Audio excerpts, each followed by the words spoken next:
지난주 중국 선교대회 잘 보내고 왔습니다. 잘 마쳤고요.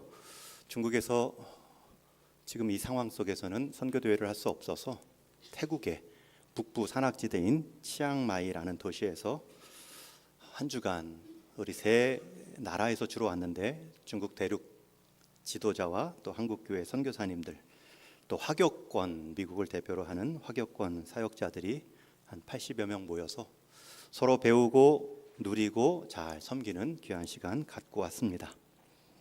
이번 선교대회를 통해서 제가 또 오늘 말씀을 준비하면서 요셉의 생애를 한 번 더 살펴봤습니다.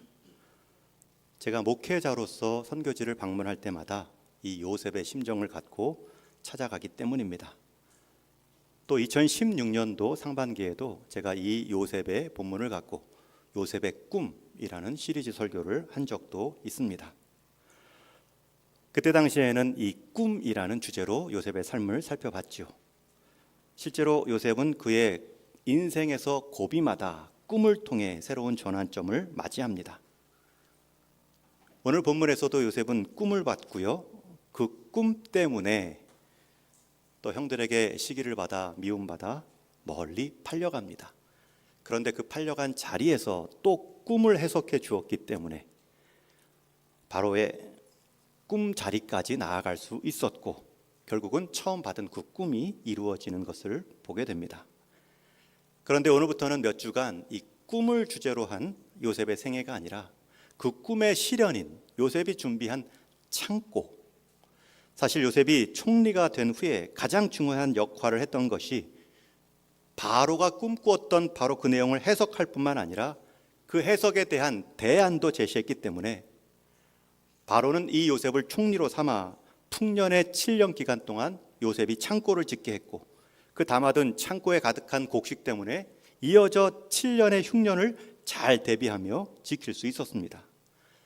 애굽 사람들만 살려낸 것이 아니라 애굽 주변의 많은 나라들도 곡식을 얻으러 애굽에 왔기 때문에 이 사건은 애굽을 당시 세계의 중심 국가로 우뚝 서게 하는데 큰 역할을 했습니다. 심지어 가나안 지역에 있던 요셉의 형제들도 흉년에 배고픔 때문에 곡식을 사고자 애굽으로 오면서 자신들이 팔아 넘겼던 요셉을 만나고 아버지 야곱까지 다 애굽에 거주하게 하는 위기의 때를 넘어가는 것을 보게 되었습니다. 제가 왜 선교지에 갈 때마다 이 요셉의 마음을 갖고 가는가, 가끔 이런 생각이 들기 때문입니다.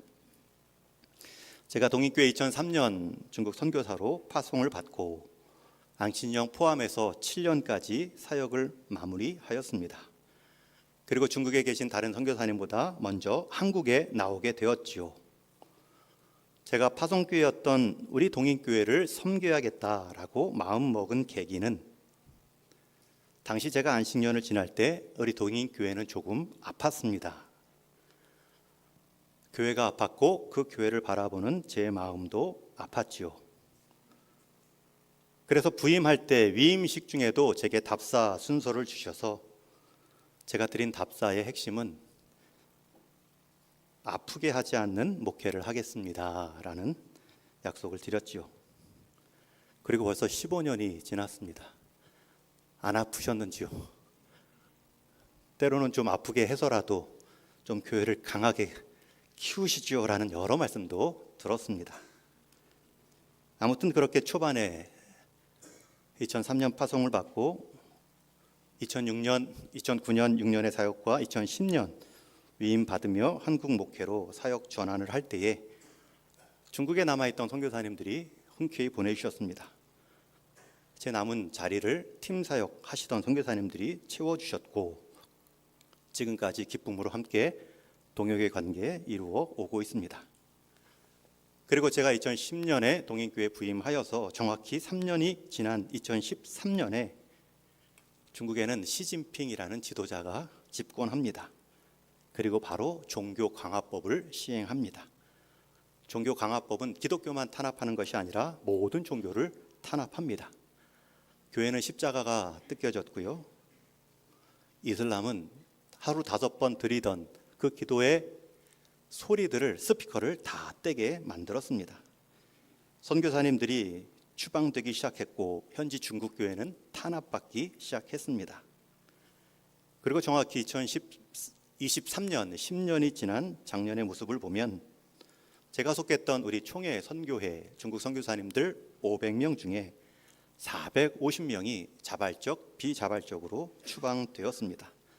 남은 50여 분도 최근에 들어갔기 때문에 그 신분이 드러나지 않은 학생이나 사업자 신분의 모습이기 때문에 남아있을 뿐입니다. 그렇게 제가 부임하고 그 후에 3년부터 정확히 10년 동안 많은 선교사님들이 추방되어 나오셨습니다. 제게 한 가지 역할이 있다면 그 초기에 제가 부임한 후에 나오신 선교사님들 한 분 한 분을 찾아뵙고 격려하는 일이었습니다. 한 가정씩 만나기도 했고 또 20가정, 30가정이 모이는 제주도 수련회가 열릴 때마다 방문하여 소식도 듣고 후원도 했습니다. 그때 우리 동인교회의 후원과 여러 무명의 성도님들의 큰 재정 지원이 있었습니다. 2013년 처음 시진핑이 집권했고 중국 역시 5년마다 제 신임 속에 이어갈 수 있는데 2018년도에는 시진핑 2기 새로운 5년이 시작되는 해입니다. 역시나 종교 강화법을 한 번 더 시행합니다. 그 해는 가장 심했던 추방, 한 가정씩 내모는 것이 아니라 10가정, 20가정씩 한 번에 추방시키는 일이 있었습니다. 한마디로 중국 선교가 무너지는 상황이었죠. 제가 2010년에 마음이 아팠던 그 경험이 2018년에 중국 교회를 보면서 또 한 번 마음이 크게 슬펐습니다. 마음이 안 좋았고 흔들렸지요. 가는 곳마다 사역이 멈추고 피해서 나오는 분들이 부지기수였습니다. 그래도 그해 3개월 동안 휴식, 재교육을 받을 수 있는 안식월을 우리 교회 장로님과 또 교회 모든 성도님들이 허락해 주셔서 중국 전역을 돌며 남은 분들을 만나자 그러한 계획을 갖고 있었습니다. 그런데 그 해 2018년 6월에 우리 해마다 경년으로 선교지 방문을 해왔는데 2011년 우리 청년들을 중심으로 그 다음은 우리 당회원 장로님들과 그리고 그 2년 뒤에는 우리 안수 집사님들과 그리고 이제 우리 권사님 순번이 되어서 2018년 6월에 권사님들을 모시고 제가 선교했던 곳과 주변 지역을 돌아보려 했는데 제 중국 비자가 거부되었습니다. 저만 이 사람을 빼고 단체 비자를 다시 넣으라고 연락이 왔습니다. 그래서 일단은 가야 되니까 저만 빼고 단체 비자를 넣어서 우리 그때 부교육자였던 최준 목사님 네 분을 통해 함께 모시고 다녀왔죠. 그리고 나서 저 개인적으로 한번 다시 중국 비자를 신청하자. 명동에 있는 그 대사관에 제 비자를 개인적으로 넣어놨습니다. 그리고 나서 며칠 뒤에 이제 정한 시간까지 연락이 안 와 제가 대사관 직원에 통화를 했죠. 그랬더니 잠깐 기다려 보라고 하더니 당신의 비자는 거부되었습니다. 그래서 제가 물었어요. 제가 왜 중국에 못 들어가지요? 그 중국에 있는 한국 직원이 말을 합니다. 혹시 중국에 있을 때 형사 사건하고 관여된 적이 있으신지요? 없습니다. 그러고 나서 그분이 하시는 말씀이 그러면 본인이 더 잘 아실 겁니다. 이런 말씀을 하시더라고요. 아마 많은 분들이 선교지에서 있는 상황들을 아셨기 때문이겠죠. 그렇게 들어가지 못했고 이제 제 그 3개월에 안식월 계획도 다 바뀌었습니다. 중국 대륙을 가지 말고 그분들이 나온 추방되어 다시 재배치받은 동남아 화교권을 방문하자. 그래서 그 3개월 동안 5개 나라 15가정 선교사님들을 만나 뵙고 왔습니다. 한국에 있을 때에는 제주도에서 주로 열린 디브리핑이라는 치유적 수련회가 있습니다. 여러분 선교사님들이 추방되어 나오면 큰 마음의 상처를 받습니다. 저같이 그냥 나왔다가 제 비자가 거부돼도 제가 슬픈데 선교사들 가정을 찾아가서 며칠까지 추방할 것을 명하고요. 심지어 사역지 안에서 중국 형제들과 함께 이렇게 그 모임이 드러난 데는 취조를 받습니다. 취조를 받을 때에는 선교사님 부부만 오는 것이 아니라 그 자녀들도 함께 불러서 다른 방에서 취조를 합니다. 그런 상황들을 경험하면 선교사님들이 트라우마가 있죠. 그리고 그것을 한번 해소해야 되는데 제주도 우리 선교 센터에서 모여서 함께 그런 자기의 과거를 쭉 재진술하면서 그것을 정리하는 시간이 있는데 그게 디브리핑 수련회입니다. 그 모임 한 번은 20가정, 한 번은 30가정 그 모임에 가서 제가 참여했는데 많은 분들이, 거의 모든 분들이 자기 순서할 때는 다 우십니다. 그리고 제가 찾아갔으니 그래도 저도 한때 소속이었으니 제게 소개하는 시간을 잠시 주시면 저는 이렇게 저와 우리 동익교회를 소개했습니다. 저는 지금 요셉의 역할을 할 뿐입니다. 제가 먼저 나온 이유는 하나님의 뜻이 있겠는데 지나고 나니 저를 통해 하나님은 요셉의 창고를 지어 애굽도 먹였고 또 가나안의 형제들도 보살피는 효과가 있었습니다. 이 일은 끝나지 않았고 제가 섬기는 교회가 동대문에 위치해 있습니다. 교통도 좋고 시장도 좋으니 한번 꼭 들르시고 교제하시면 좋겠습니다. 이번 선교대회도 그런 취지로 다녀왔습니다. 선교사로서의 첫 안식년인 2010년에 제가 짧게 다녀올 수밖에 없었죠. 그때 처음 그 선교대회에 참여했고 그리고 나서는 제가 비자가 그때까지 나왔기 때문에 2017년까지는 중국을 방문하여 중국 교회 또 중국 선교사님들을 격려하고 저도 계속 감을 잃지 않고 사역의 흐름을 이어왔습니다. 그리고 나서 2018년도 제가 비자 거부를 당한 후에는 이제 선교 대회가 밖에서 열리기 때문에 2019년도 코로나 기간 3년 빼고 작년 2023년도 24년도 지금 이 선교 대회가 모두 8번 있었는데 그중에 5번을 참여하고 교제와 배움을 이어오고 있습니다. 특히 2019년도 코로나 바로 전에 우리 교회 전교인 가족 수양회가 여름에 있었죠. 여러분 그때 우리 한 권사님 매번 후원해 주셔서 단체 티를 입는데 제가 그때는 그 권사님께 부탁을 드렸어요. 우리 수양회 그치면 바로 이어서 태국에서 또 한 120분 모여서 사역자 선교 대회가 있는데 이분들까지 좀 한번 티를 제공해 주시면 어떨까요? 모자르면 우리 참여하신 성도님들 그 3박 4일 옷만 입고 다시 반납하시면 더 충분히 모아서 제공할 수 있지요. 그래가지고 그렇게 80벌 더 추가로 제작했고 우리 다녀오신 분들 잘 빨아서 그리고 이렇게 잘 정리해서 그리고 120벌을 만들어서 함께 가는 그 중국 팀들에게 보낸 적이 있습니다. 여러분 그때 제 감동, 제 느낌이 얼마나 좋았는지요. 우리 교회에서는 우리 수양회 때 같은 티를 입었고 똑같은 티 120벌을 중국 사역자들, 화교분들, 중국 교회 훈련원생들이 함께 입고 있는 모습을 보았을 때 너무나 감사했습니다. 또 이번 선교대회 중에 2010년도에 훈련을 받던 한 청년이 그 중간에 이제 결혼도 하고 목사 안수도 받고 정식으로 중국 교회 파송을 받아서 이 선교회를 도울 뿐만 아니라 태국 교회, 태국어를 배우면서 태국 교회를 개척한 한 가정을 보았습니다. 그 가정도 우회적으로 지금 돕고 있지요. 우리 경기노회, 여전도회 이렇게 돕는 교회가 있고요. 또 남전도회에서도 한 해 한두 번씩 또 어디 선교사를 지정할 때 도울 수 있는 교회가 있는데 그럴 때마다 주로 현지 사역하는 분들을 제가 지목했고 도움을 받고 있습니다. 그 형제의 자라남을 보았습니다. 또 이번 선교 대회 때 회족자매 한 명을 제가 봤습니다. 너무 놀랐습니다. 여러분 우리 경련으로 우리 팀을 데리고 우리 청년부, 당회원, 안수집사, 권사회 그리고 나서 이제 우리 서리집사님들, 일반 성도님들 같이 갈 계획인데 코로나가 있었죠. 여러분 그렇게 갈 때마다 간 중국 대륙은 회족 지역을 다녀왔습니다.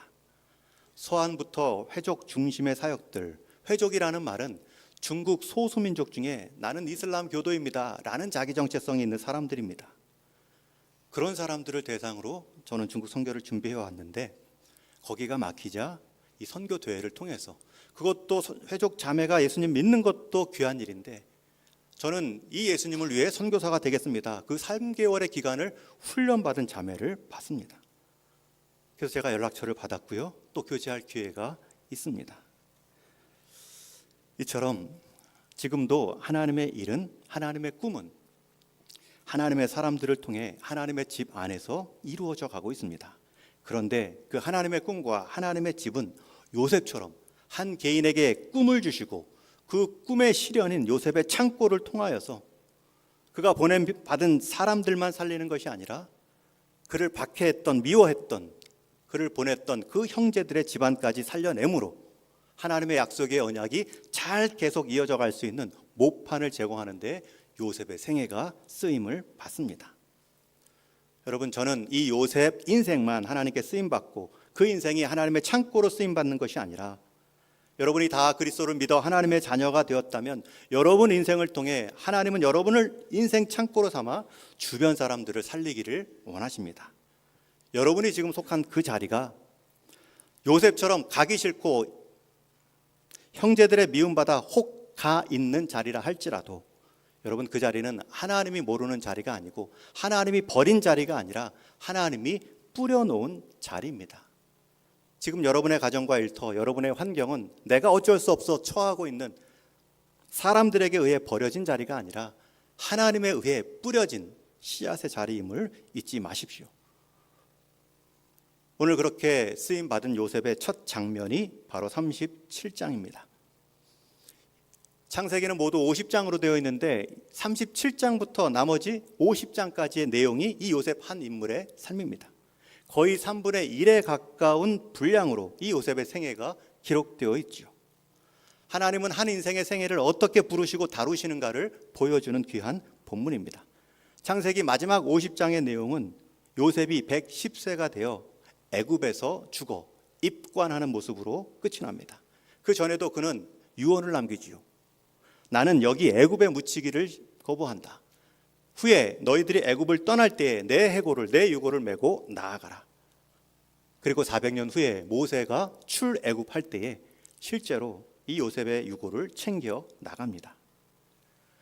그 요셉의 인생의 처음 장면이 오늘 본문입니다. 여러분, 근데 오늘 본문의 핵심은 요셉이 처음부터 이 하나님의 일을 감당할 만한, 이 요셉의 창고를 지을 만한 사람이 아니었음을 보여줍니다. 물론 태생적 환경이 있기 때문에 그런 영향도 있지만 요셉은 아버지 야곱에게 편애를 받습니다. 아버지 야곱에게는 2명의 부인과 그 2명의 몸종에 의한 첩이 있는데 그 4명을 통해 12아들을 얻습니다. 그 중에 이 요셉은 아버지 야곱이 가장 사랑했던 첫 번째 부인 라헬의 아들입니다. 그런데 얼마 있지 않아 라헬이 먼저 죽지요. 세상을 떠납니다. 그러니 이 아버지 입장에서는 사랑하는 아내의 아들인데 그 아들이 어미 없이 자라는 모습 가운데 더 어쩔 수 없이 지극한 정성으로 요셉을 대합니다. 그리고 나서 오늘 2절에 보면 벌써 17년의 시간이 지납니다. 그 편애 가운데 결국은 편애의 총화라고 할 수 있는 채색 옷을 입고 등장하지요. 17세의 소년이 되었다라는 이 소년의 의미는 도울 수 있는 자라는 뜻입니다. 이제는 준 성인에 해당하여 형들을, 가족들을 도와 양을 칠 수 있는 자까지 되었다는 것입니다. 그런데 그 나이가 되었을 때 형들을 통해 일을 배우고 함께 자라나면 되는데 요셉이 형들의 모습을 아버지에게 고자질합니다. 형들의 입장에서는 편애를 참는 것도 불편한데 첩의 아들이라는 낮은 자존감도 있는데 형들을 얕잡아 보는 이 요셉의 모습이 결코 좋지 않습니다. 지금 우리나라 국가대표 축구 안에 있어서도 여러 이야기들이 들립니다. 그 중에 한 이야기는 막내 선수가 형들의 말을 듣지 않았다. 반성문도 자기 SNS에 올린 것을 보았죠. 막내면 막내답게 때로는 규율 안에서 자라남도 필요한데 편애인지 달란트인지 그것을 질서마저도 넘어서는 행동을 하다가 미움을 받고 있죠. 더 나아가 이 요셉은 3절 말씀을 보면 채색 옷을 입었다라는 표현이 나오는데 색깔 있는 옷을 입었다라는 정도가 아니라 그 당시 다른 형제들, 일반적인 사람들은 넓은 보자기에 가운데 구멍을 뚫어 사람이 목만 내밀고 나머지는 허리띠로 묶어 맸던 옷이 전부입니다. 그런데 요셉의 옷은 색깔이 있는 정도가 아니라 채색 옷이라는 말은 소매를 따로 내어서 만든 옷이라는 뜻입니다. 주로 가장이 입었고요. 장자가 따라 입었을 뿐입니다. 그것을 미리 어린 그 막내에게 입혔다는 것은 장자권으로서의 의미도 있다는 은근한 표시입니다. 아버지 야곱의 입장에서는 늦게 얻은 아들이고 사랑하는 아내로의 아들이기 때문에 특별하게 대우는 것도 이해가 되지만, 그런 상황에서 특권적인 대접을 받고 있던 요셉이라면 자신이 특별한 존재다라고 생각하기 전에 내가 특별한 은혜를 받고 있구나. 왜냐하면 그때까지는 아직도 요셉이 특별한 무언가를 공헌했기 때문에 사랑받는 것이 아니라 단 한 가지, 아버지 야곱의 편애 때문에 특별한 존재가 된 것이기 때문입니다.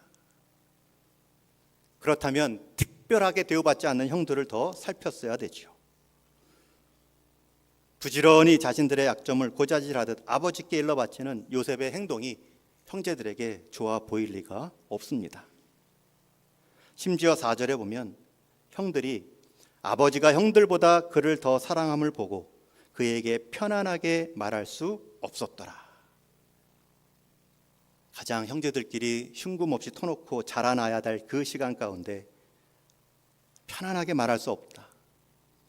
한마디 한마디 자기 검열하듯 생각하며 대화하느니 대화를 안 했겠죠. 이 모습을 미루어 볼 때 요셉의 인격은 처음부터 요셉의 창고를 지어 주변 사람들을 부유하게 할 만한 그릇이 아니었습니다. 아버지 야곱은 특혜를 주고 더 편애를 했겠지만 그것 때문에 형들로부터 사랑과 인정이 아닌 미움과 냉대의 대상이 되었습니다. 여러분, 우리가 하나님께로부터 이건 우리 가정만 받은 특혜야 라고 생각하는 부분들이 있습니다. 그건 분명히 자기 자신들이 더 잘합니다. 그런데 그것을 누리면 되지요. 감사하면 되지요. 더 풍성하면 주변과 나누면 되지요. 섬기면 되지요. 그런데 그렇게 특권으로 받은 그 은혜를 주변과 비교하고 이게 내 실력과 됨됨이로 인한 것이다 라고 착각하는 순간 그 특권에 서지 못한 사람들을 상대적으로 낮게 보기 시작합니다. 그리고 나는 스스로 자격 있다, 남의 말이 들리지 않습니다. 요셉이 이랬습니다. 그런 인생을 하나님이 지금 다스려 가지요. 특별히 그런 모습이 한 나라의, 한 교회의, 한 공동체의 지도자일 때 굉장히 위험합니다. 요즘 많이 들려지는 말 중에 하나가 심리학적, 사회학적 용어인 메타인지라는 표현입니다. 메타, 거대한, 인지, 깨닫는 이라는 뜻이지요. 여러분, 메타인지를 하는 사람들은 자기 중심적인 생각을 하지 않고요, 더 큰 자기 밖에서 흔히 말하는 객관화라는 표현을 쓰지요. 자기를 상대적으로 보는 훈련이 되어 있습니다. 그래서 메타인지가 발달된 사람은 문제가 발생하면 가장 먼저 주변을 살피지요. 그 안에 나의 역할을 봅니다. 그리고 깨닫습니다. 혹시 내가 부족한 것은 아닌가? 내가 어떻게 해야 되는가? 그런데 이 메타인지가 안 되고 자기 안에서 자기 생각만 사로잡힌 사람은 문제를 경험하면 주변을 보지 않지요. 자기만 보이니까 자기 중심으로 주변을 탓합니다.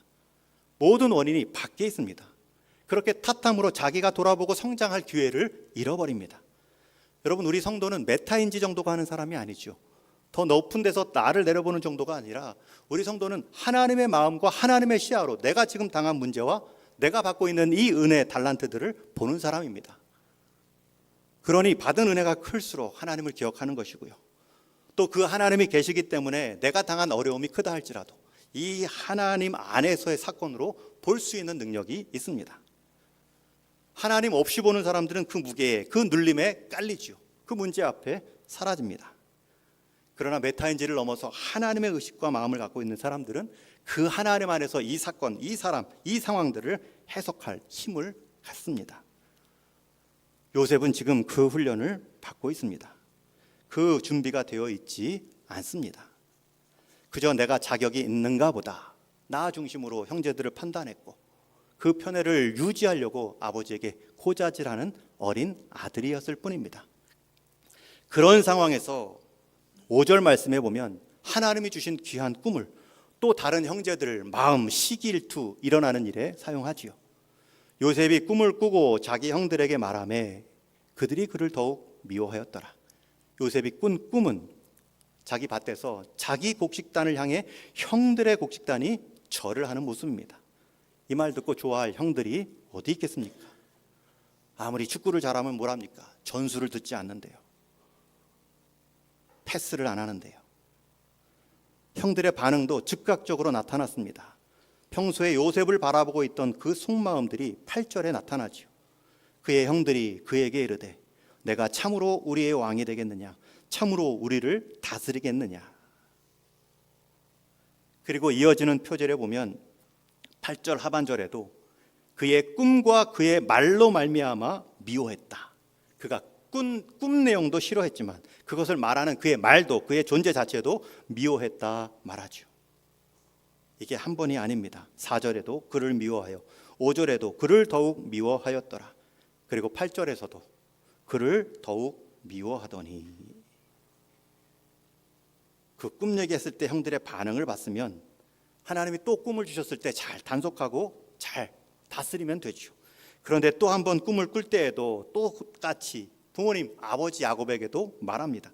9절 말씀에 보면 요셉이 다시 꿈을 꾸고 그의 형들에게 말하여 이르되 내가 또 꿈을 꾼즉 해와 달과 11별이 내게 절하더이다 하니라. 이 두 번째 꿈은 더 분명하지요.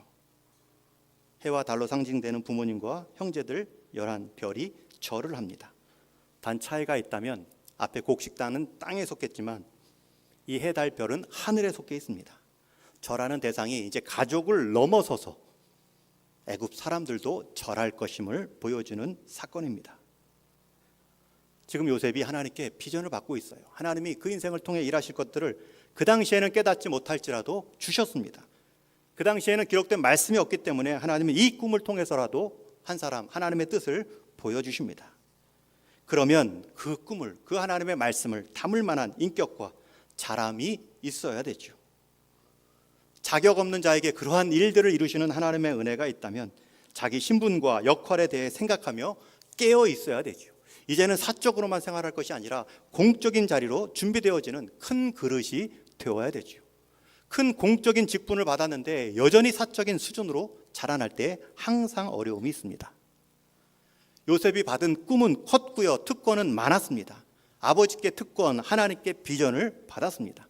그러나 그 받은 것들을 어떻게 다루어야 할지를 모릅니다. 우리는 받은 꿈과 비전을 가지고 어떻게 다룰 줄도 모르면서 무조건 많이 달라고 할 때가 있죠.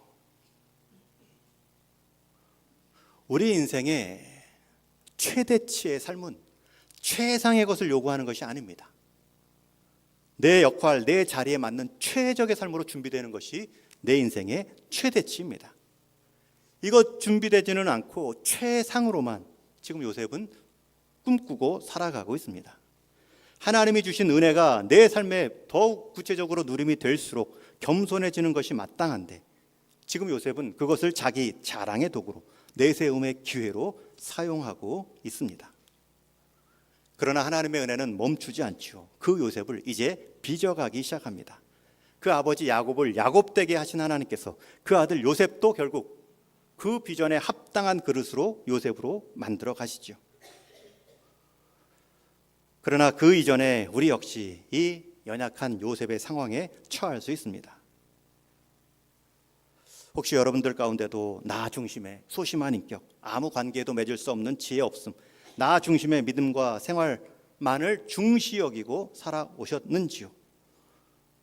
그렇다면 조금만 마음을 여시고 조금만 위에서 나를 내려다보는 훈련을 하십시오. 모든 관계 안에서 내 언행을 어떻게 공적인 삶으로 준비되어져 갈까? 여러분, 그것이 인생의 어른이 되어져 가는 과정입니다. 나이만 먹고 늙어감이 아니라 그 나이에 합당한 인격을 갖추는 무르익어감이 될 수 있습니다. 여러분이 그리스도 안에서 하나님을 만났다면 그 인생은 동시에 사명, 비전도 받습니다. 그러나 하나님은 비전을 주실 때 그 비전을 가꾸어 갈 수 있는 성품, 인격적 자랑과 훈련도 주십니다. 이제 오늘 본문 이후부터는 그 훈련이 시작됩니다. 기억하십시오. 하나님의 비전은 항상 하나님의 훈련과 같이 갑니다. 그러니 그 훈련의 강도를 조금 낮추려면 여러분 하나님의 꿈을 받았을 때 사람 앞에 겸손하십시오. 은혜 없는 자에게 은혜를 주신 하나님 앞에 겸손하십시오. 하나님의 뜻은 멈춤이 없는데 우리가 겸손하지 않으면 하나님은 우리를 빚어가실 때 마구 돌리시기 때문이죠. 하나님께서는 한 인생, 한 가정, 한 교회, 한 민족에게 비전을 주십니다. 그러나 동시에 훈련도 시키십니다. 그 과정을 통해 인격을 빚으시고 성품을 다듬으신 후에 결국은 하나님은 하나님의 때에 그를 불러내십니다. 꿈을 꾼다고 다 이루어지는 것은 아니지만 여러분, 내게 주어진 하나님에 대한 꿈도 기대가 없다면 그 꿈에 대한 훈련은 말할 것도 없죠. 이제 새해가 벌써 2달이 지났고요. 지난주 구정까지 지났습니다. 이제 다시 새로운 마음을 시작할 수 있는 계기가 뭘까? 이제 딱 한 번 남았지요. 봄, 여름, 가을, 겨울, 새 봄이 시작되었습니다. 여러분, 이 새 봄마저 여러분의 새로움을 위한 하나님의 꿈과 하나님이 주신 말씀에 대한 내 인생의 빚어져감을 결심하지 않으면 여러분 인생 100년 산다 할지라도 1년에 100번 반복일 뿐입니다. 그냥 늙어감이죠. 그러나 내 인생, 내 생명을 주관하시는 하나님께서 내 호흡 다할 때까지 분명 나를 쓰신다라는 확신이 있으면 여러분 마지막 순간 병상에 있어도 여러분들을 통해 일하시는 하나님의 손길이 있습니다. 그 순간까지 자라가시는 것이죠. 여러분, 우리 동인교회가 지나온 역사 이면에 받은 꿈이 있지 않습니까? 이루어 가야 될 비전이 있지 않습니까? 그러나 그 비전과 꿈을 말할 때에는 세상 사람들이 말하는 비전, 내 인생의 최대치는 최상입니다. 최고를 말하지 말고요. 하나님이 나를 어느 곳에 위치시켜 놓든지 간에 그 상황에 맞는 최적치를 이루어 가겠습니다. 요셉이 형들에게 내가 막내로서의 그 최적치의 자리를 지켜냈다면 그렇게 뺑뺑이 돌지는 않았겠죠. 그것을 생략하고 인생 최고치만 다 저라는 것에만 기대어서 살아갔을 때에 그는 교만할 수밖에 없었고 주변에 대한 감사를 잃을 수밖에 없었습니다. 여러분, 요셉이 결국은 변화받지요. 쓰임받지요. 한때에는 채색옷 가지고도 자랑했던 그 인생이 이제는 가장 애굽 총리가 되어서 최상의 최대치의 창고를 짓고 가족을 넘어선 주변 이웃 나라들까지 아낌없이 곡식을 나누는 사람이 되었습니다. 한때에는 되지도 않은 사람이 채색옷을 갖고 자랑하다 넘어졌는데 그 인격이 변화되었더니 최고의 총리의 자리에서도 그는 나누는 일에 겸손히 쓰임받을 수 있었습니다. 여러분 인생을 향한 하나님의 뜻이 있고요. 그 뜻에 합당한 하나님의 훈련도 있습니다. 여러분, 우리가 흔히 말합니다. 최고의 삶은 최상이다. 아닙니다. 최고의 삶은 최적입니다. 그 최적의 삶으로 내가 쓰임 받을 때 하나님은 어느새 우리 인생을 가장 높은 곳에 올려 놓으실 것입니다. 여러분 보냄받은 자리가 애굽 자리인지요. 그곳에서 창고를 짓고 그곳에서 애굽 사람들뿐만 아니라 내게 속하였던 사람들을 살피는 기회로 여러분 인생 하나님 쓰시기 원합니다. 그 자리가 어디 있든지 간에 그 상황이 어떠하든지 간에 여러분들을 부르신 하나님의 은혜는 하나님의 계획은 멈춤이 없다, 틀림이 없다 믿으시고 여러분이 처한 가게이든 관계이든 하나님께 버려진 자리가 아니라 하나님께 뿌려진 자리임을 믿고 깊이 심김으로 주변을 풍성케 하는 귀한 믿음의 은혜 열매가 가득할 수 있기를 주님의 이름으로 축원합니다.